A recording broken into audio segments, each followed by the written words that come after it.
मातोश्री परिसरात मुख्यमंत्री एकनाथ शिंदेंची बॅनरबाजी पाहायला मिळते। उद्या शिवसेना उद्धव बाळासाहेब ठाकरे पक्ष आणि शिवसेना या दोघांचेही मेळावे होणार आहेत। मेळाव्याच्या पार्श्वभूमीवर शक्ती प्रदर्शन पाहायला मिळत आहे।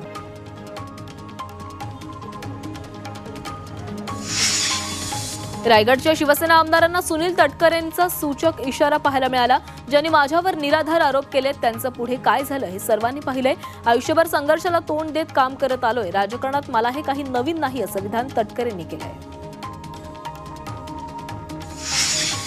वाल्मिक कराडवर दाखल असलेल्या मकोका खटल्याची आज बीड न्यायालयामध्ये सुनावणी होणार आहे। काल सरपंच संतोष देशमुख यांच्या खून प्रकरणातील आरोपींचा एकत्रित व्हिडिओ समोर आला। या व्हिडिओच्या अनुषंगानं आज न्यायालयात काही नवीन बाबी समोर येणार का याकडे सर्वांचंच लक्ष लागलंय।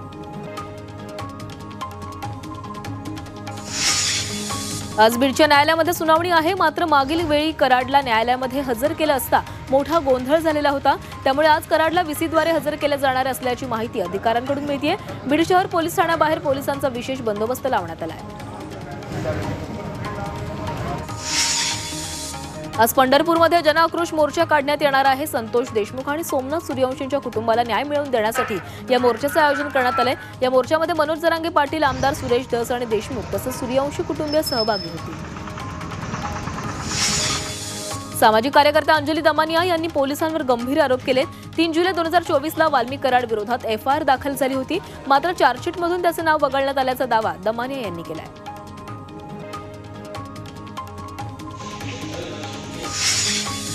गोंदियात शेतकऱ्यांचे 286 कोटी रुपयांचे सुकारे थकलेले आहेत, त्यामुळे शेतकऱ्यांची मोठी आर्थिक अडचण झाली आहे। 50,000वर शेतकऱ्यांचे सुकारे थकले, त्यासाठी गोंदिया मार्केटिंग फेडरेशनच्या शासनाकडे पत्रव्यवहार सुरू आहे। पुणे मुंबईसह राज्यातील सर्वच बाजार समितींच्या आवारामध्ये टोमॅटोची आवक मोठ्या प्रमाणात वाढली आहे। आवक वाढल्याने टोमॅटोच्या दरात घसरण झालेली आहे। घाऊक बाजारात टोमॅटोला प्रति किलोला 4 ते 5 रुपये तर किरकोळ बाजारात 1 किलोला 15 ते 20 रुपये भाव मिळत असल्यानं शेतकरी हवालदिल झालाय। खताची विक्री करताना शेतकऱ्यांवर दुय्यम खत खरेदीचं बंधन करू नये असे निर्देशन कोल्हापूर जिल्हाधिकाऱ्यांनी खत विक्रेत्यांना दिलेत।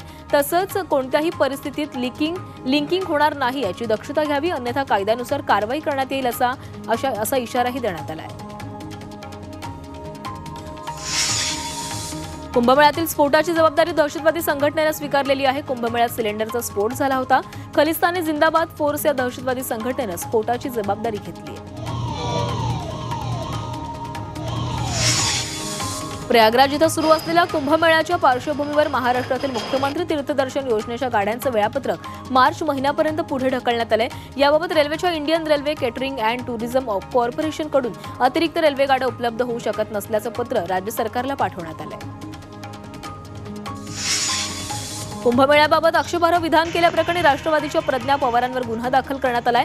करावा अशी मागणी भाजप महिला आघाडीने केली आहे। प्रज्ञा पवार यांनी सोशल मीडियावरून कुंभमेळ्यावर हिंदू धर्माबद्दल अवमानकारक पोस्ट केली। यावरून भाजप महिला आघाडी आक्रमक झाली आहे। पीओपी मूर्तीबाबत राज्य सरकारची अजूनही ठोस भूमिका ठरलेली नाहीये। यावर चर्चा करण्यासाठी पर्यावरण मंत्री पंकजा मुंडे यांच्या अध्यक्षतेखाली बैठक पार पडली, मात्र बैठकीतून काही निष्पन्न झालं नाही। दरम्यान या विषयावर अभ्यास करण्यासाठी सरकारकडून 3 आठवड्यांचा अवधी घेण्यात आलाय।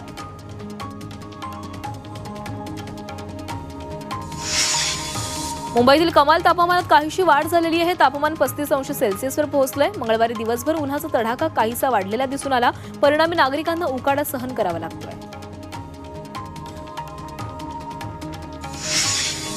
नागपूर गोवा शक्तीपीठ महामार्गाचं भूसंपादन सुरू करा अशी मागणी यवतमाळ जिल्ह्यातील शेतकऱ्यांनी केली आहे। हा महामार्ग सर्व नागरिक, शेतकरी तसंच व्यापाऱ्यांकरता तसंच अत्यंत फायद्याचं ठरणार आहे। सर्व जमिनींची मोजणी पुढील महिन्याभरात पूर्ण करावी अशी मागणीही शेतकऱ्यांनी केली आहे।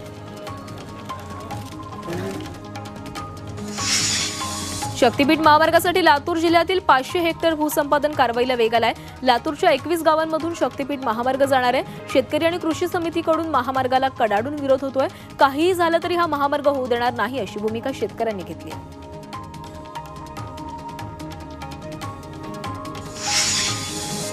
अकोला जिल्हाधिकाऱ्यांनी अधिकारी कर्मचाऱ्यांना सूचना दिलेल्या आहेत। शासनाकडून 7 कलमी कार्यक्रमाचे आयोजन करण्यात आले।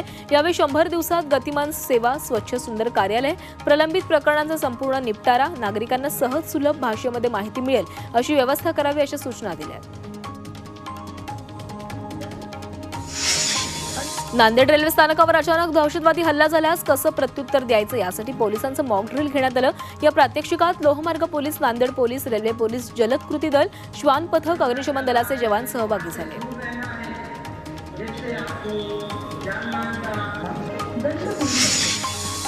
मुंबई महापालिकेच्या विद्यार्थ्यांना व्याकरणाचे धडे देण्यात येणार आहेत। नवीन शैक्षणिक वर्षात महापालिकेच्या शाळांमधील इयत्ता 9वी आणि 10वीच्या 40,000 विद्यार्थ्यांना व्याकरण शिकवलं जाणार आहे। त्यासाठी व्याकरण पुस्तक संच देण्यात येणार आहे। तसंच त्याच्या खरेदीसाठी प्रक्रिया देखील सुरू झाली आहे।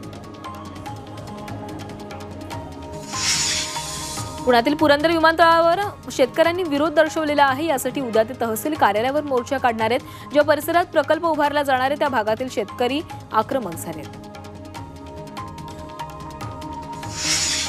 वाशिम शहरातील पाटणी चौकातील महात्मा फुले भाजीपाला मार्केटमध्ये घाणीचं साम्राज्य पसरलंय। यामुळे नागरिक आणि व्यापाऱ्यांना मोठा त्रास सहन करावा लागतोय। विशेषतः दुर्गंधी आणि कचऱ्यामुळे आरोग्याच्या समस्या निर्माण होऊ लागल्या।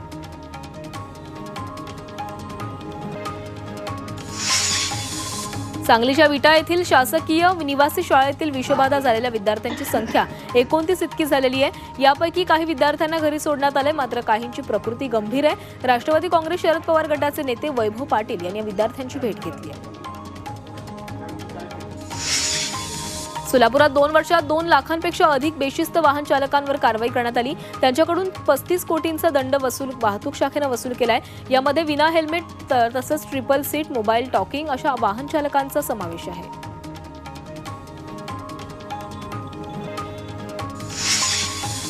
पुण्यातील मंचरमध्ये शेतकऱ्यांच्या विहिरीतील आणि नदी परिसरातील पाण्याच्या मोटार आणि केबलची चोरी करणाऱ्या टोळीला जेरबंद करण्यात आलंय। यात 4 आरोपींना अटक केली आहे। त्यांच्याकडून 5 मोटारी जप्त करण्यात आल्या।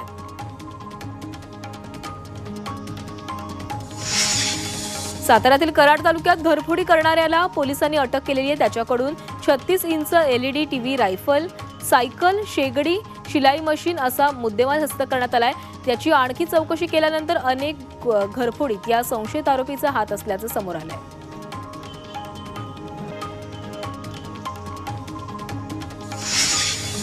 शिरूरमध्ये चोरट्यांनी उच्छाद मांडलेला आहे। सादल गावामध्ये 2 घरात चोरीची घटना घडली आहे। सोनं आणि चांदीचे दागिने आणि रोख रकमेसह लाखोंच्या ऐवजावर त्यांनी डल्ला मारलाय। वाढत्या चोरीच्या घटनांमुळे नागरिक भयभीत झालेले आहेत। दरम्यान शिरूर पोलिसात गुन्हा दाखल झालाय।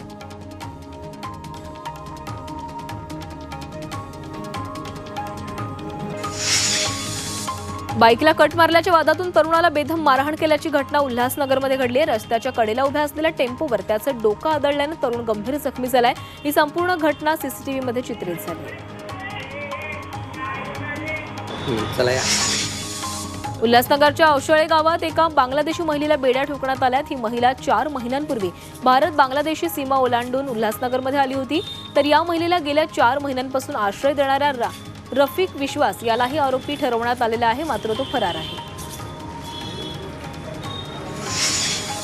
अंबरनाथमध्ये चर्चमधलं वादन साहित्य चोरीला गेलेलं आहे। 2 चोरट्यांनी पियानो एम्प्लिफायर चोरट्यांनी लंपास केलेला आहे। दरम्यान पोलिसांनी दोन्ही आरोपींना अटक केली। त्यांच्याकडून मुद्देमाल जप्त करण्यात आला आहे। गोंदिया जिल्ह्यातील नवेगाव पोलीस स्टेशन हद्दीतील जुगार अड्ड्यावर कारवाई करण्यात आलेली आहे। यात 8 आरोपींना जुगार खेळताना रंगेहात पकडण्यात आले। त्यांच्याकडून मोबाईल, रोख रक्कम, दुचाकी वाहनं जप्त करण्यात आली आहे।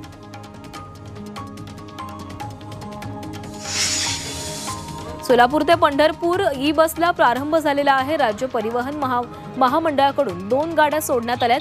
त्यामुळे सावळ्या विठुरायाच्या दर्शनासाठी अवघ्या 165 रुपयात सव्वा तासात पंढरी गाठता येणार आहे। सरासरी प्रत्येक 1-2 तासाला सोलापूर पंढरपूर बस सेवा उपलब्ध असणार आहे।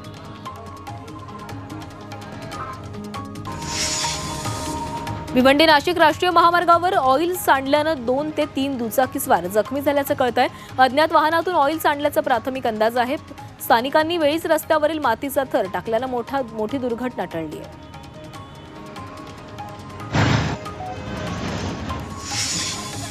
शोले चित्रपटाला यावर्षी 50 वर्ष पूर्ण होत आहेत। त्यामुळे हा चित्रपट सर्व थिएटर मालकांनी मोफत दाखवावा असं आवाहन राज्याचे सांस्कृतिक मंत्री आशिष शेलार यांनी केले आहे। शोले चित्रपट 15 ऑगस्ट 1975 साली प्रदर्शित झाला होता।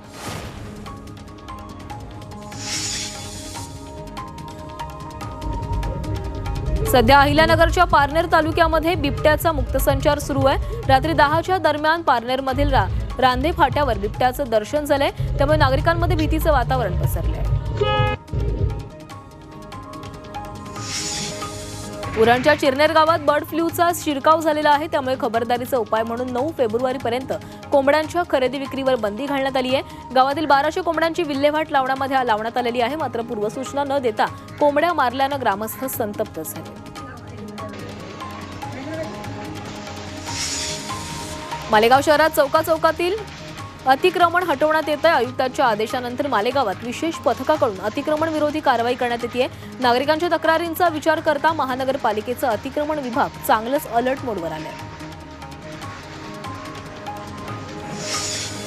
नाशिक शहरात चरस विक्री करणाऱ्या गुन्हेगाराला मुंबई पोलीस नाका पोलिसांनी ताब्यात घेतलंय। पोलिसांनी त्याच्याकडून 49 ग्रॅम चरस जप्त केलाय। द्वारका परिसरात पोलिसांनी सापळा रचून ही कारवाई केली।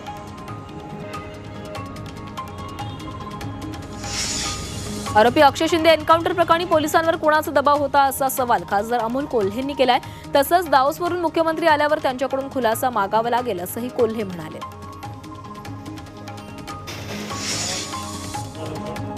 आरोपी अक्षय शिंदेचा फेक एन्काउंटर खासदार सुप्रिया सुळेंनी त्यावर प्रतिक्रिया दिलेली आहे। फेक एन्काउंटर ही खूप चिंताजनक गोष्ट असून सगळे प्रश्न अस्वस्थ करणारे आहेत असं सुळे म्हणाले।